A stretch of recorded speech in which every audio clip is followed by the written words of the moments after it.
Hello friends, स्वागत है आपका एक बार फिर से आपके अपने लीगल चैनल सोच पर प्रहार में। मैं हूं एडवोकेट सनी शर्मा। आज की इस वीडियो में ऑनरेबल सुप्रीम कोर्ट का एक लेटेस्ट जजमेंट आप लोगों के सामने रखूंगा, जिसमें पति पक्ष को बहुत बड़ी राहत मिली है। देखिए, होता क्या है कि हमारे पास डेली में बहुत दूर दूर से, अलग अलग शहरों से लोग विजिट करते हैं, अलग अलग स्टेट से लोग विजिट करते हैं।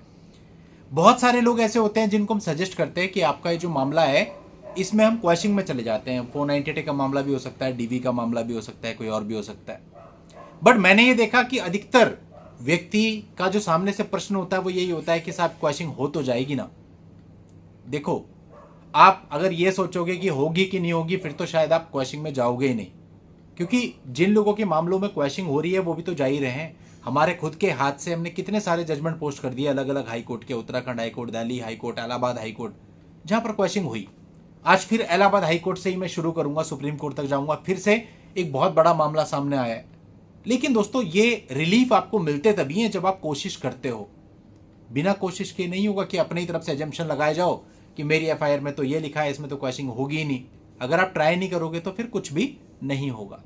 तो वीडियो को शुरू करने से पहले आपसे कहना चाहूंगा कि यदि आप अभी तक भी चैनल के मेंबर नहीं है तो आप मेंबरशिप ज्वाइन कर सकते हैं। और आज रात को 9:30 बजे जितने भी चैनल के मेंबर्स हैं उनके लिए लाइव होगा, वो लोग अपनी क्वेरीज के साथ तैयार रह सकते हैं। और जो लोग मेंबर नहीं है, ज्वाइन के बटन पर क्लिक करके मेंबरशिप ज्वाइन कर सकते हैं।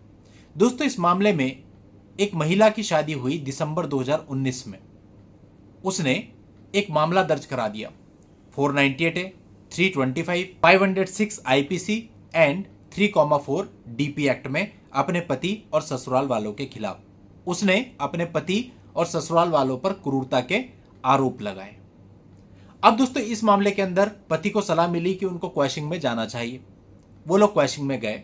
इलाहाबाद हाई कोर्ट का यह मामला है। इलाहाबाद हाई कोर्ट में क्वैशिंग पिटीशन फाइल हुई और इलाहाबाद हाई कोर्ट ने सभी तथ्यों, परिस्थितियों, मेरिट्स को देखते हुए क्वैशिंग पिटीशन एक्सेप्ट कर दी। कहानी यहीं खत्म नहीं हो जाती है, मामला है सुप्रीम कोर्ट तक जाएगा। ध्यान से पूरा वीडियो पहले देखिएगा, तब समझ में आएगा। तो इलाहाबाद हाई कोर्ट में जब पति गया अपनी तरफ से क्वैशिंग के लिए, तो वहां पर उनको एक पॉजिटिव ऑर्डर मिलता है और मामला क्वैश कर दिया जाता है, आपराधिक कार्रवाई रद्द कर दी जाती है। अब जब यह बात पत्नी को पता चलती है तो वो इससे संतुष्ट नहीं होती है और पत्नी इस ऑर्डर को ऑनरेबल सुप्रीम कोर्ट में चैलेंज करती है। मतलब कि ऑनरेबल सुप्रीम कोर्ट को यह कहती है कि इलाहाबाद हाई कोर्ट को इस मामले को क्वैश नहीं करना चाहिए था। यानी कुल मिलाकर अब इस मामले पर ऑनरेबल सुप्रीम कोर्ट को डिसाइड करना था। और ऑनरेबल सुप्रीम कोर्ट ने कितनी बारीक बारीक चीजों को और क्या क्या चीजों को देखा, वो जानना आपके लिए बहुत इंपॉर्टेंट है। देखिए, यहां पर मैं ये कहूंगा कि यदि किसी भी महिला के साथ कुछ भी गलत होता है तो उसका फंडामेंटल राइट है कि जिसने गलत किया है उसके खिलाफ कंप्लेंट कराए। बट साथ साथ मैं ये भी कहूंगा कि झूठी कंप्लेंट बिल्कुल भी नहीं करानी चाहिए, क्योंकि जब आप झूठ बोलते हैं तो उससे क्या होता है कि बहुत सारी जगहों पर आप पकड़े जाते हैं, चाहे आप कितनी ही सावधानी क्यों ना बरत लें। यह हो ही नहीं सकता कि आप पकड़े ना जाओ। कल को बेइज्जती भी होती है, अगेंस्ट जजमेंट्स भी आते हैं और बहुत सारी हैरेसमेंट का सामना भी करना पड़ता है। और आजकल तो सोशल मीडिया का दौर है, आप सब जानते हैं क्या होता है। इसलिए झूठे मामले दर्ज नहीं कराने चाहिए। खैर, मैं वापस लौट करके इस मामले पे आता हूं। इस मामले में ऑनरेबल सुप्रीम कोर्ट ने यह कहा कि महिला के बयानों में विसंगतियां थी, यानी कॉन्ट्रडिक्शन थे।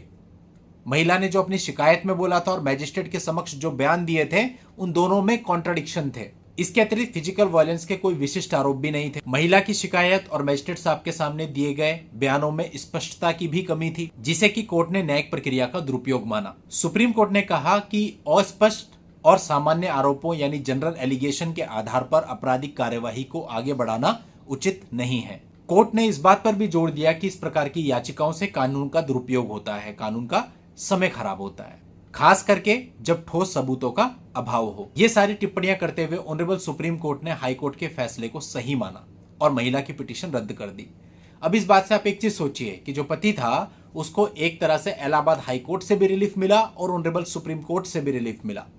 लेकिन अगर वो ये सोचता कि नहीं, मैं जाऊं कि नहीं जाऊं, जाना भी चाहिए या नहीं जाना चाहिए, क्वैशिंग होगी भी या नहीं होगी, स्टे मिलेगा भी या नहीं मिलेगा, तो दोस्तों ऐसा कभी नहीं होता कि फिर आपको न्याय मिले। फिर तो आपको ट्रायल ही लड़ना पड़ेगा, चाहे वो कितना भी साल चले।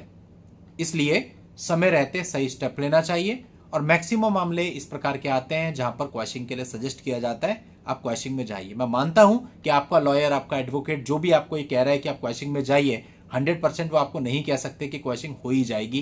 केवल आपको एक ओपिनियन दे सकते हैं कि आप जाएंगे तो शायद आपकी क्वैशिंग हो जाए। वो चांस आपको लेना पड़ेगा और मेरे हिसाब से जरूर लेना चाहिए, क्योंकि 10 साल का ट्रायल फेस करने से बढ़िया है कि 1-1.5-2 साल सुप्रीम कोर्ट में या हाई कोर्ट में ट्राई कर लिया जाए मैटर को क्वैश कराने के लिए। क्वैश हो जाता है तो बहुत बड़ी हैरेसमेंट से आप बचते हैं, और कई बार तो ऐसा होता है क्वैशिंग के दौरान ही आपका सेटलमेंट हो जाता है, क्योंकि उन्हें असलियत समझ में आ जाती है कि इसमें होना कुछ नहीं है, हाई कोर्ट के चक्कर ही पड़ रहे हैं, पैसा ही खर्च हो रहा है।